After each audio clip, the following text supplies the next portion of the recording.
পৌষের শুরু থেকেই ঠাকুরগাঁওয়ে তীব্র শীত জেঁকে বসেছে।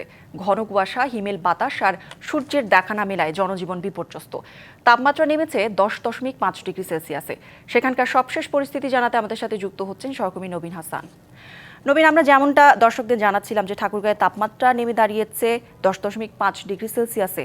তো এই অবস্থায় জনজীবনের শীতের প্রভাব কেমন দেখছেন এবং গ্রামে যারা অসহায় দুস্থরা রয়েছেন তাদের কোনো সাহায্য সহযোগিতা করা হয়েছে কিনা জানাবেন। কৌরি, সাহায্য সহযোগিতার কথা যদি বলি, আমরা লক্ষ্য করি যে বরাবরই কিন্তু এই জেলার মানুষ, ছিন্নভূমি মানুষরা খুবই কষ্ট পায় এই শীতে। এবছর তার ব্যতিক্রম নয়। তবে অন্যান্য বছরের তুলনায় এই বছর এই শীত বস্ত্র বিতরণের কার্যক্রম আমরা কিছুটা ধীর গতি লক্ষ্য করছি, খুব একটা চোখে পড়ছে না। সাধারণ মানুষ বলছে অন্যান্য বছর সরকারি এবং বেসরকারিভাবে বিপুল মানুষ কিন্তু তাদের পাশে এসে দাঁড়াতো। এবছর সেটি কিছুটা কম বলে তারা দাবি করছে। আপনি জানেন যে উত্তরে এই জেলা বরাবরই অবহেলিত। এই জেলার মানুষ শীত এলেই কিন্তু তাদের দুর্ভোগ বেড়ে যায়, কষ্ট বেড়ে যায়। এই জেলার মানুষের জন্য কিন্তু শীত কোনো উপভোগের বিষয় নয়, বরং এই জেলার মানুষের জন্য এই শীত নিয়ে আসে দুর্ভোগের।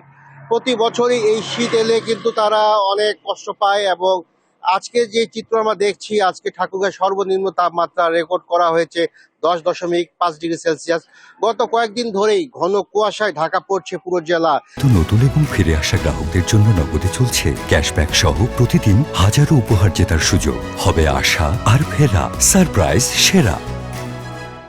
এবং এই কুয়াশা কিন্তু অনেক বেলা পর্যন্ত থাকছে এবং এই কারণেই সূর্য উঠছে দেরি করে। সূর্য উঠলেও কিন্তু সূর্যের যে তীব্রতা সেটি কিন্তু ছড়াতে পারছে না। এই কারণে কিন্তু মানুষ খুবই কষ্ট পাচ্ছে।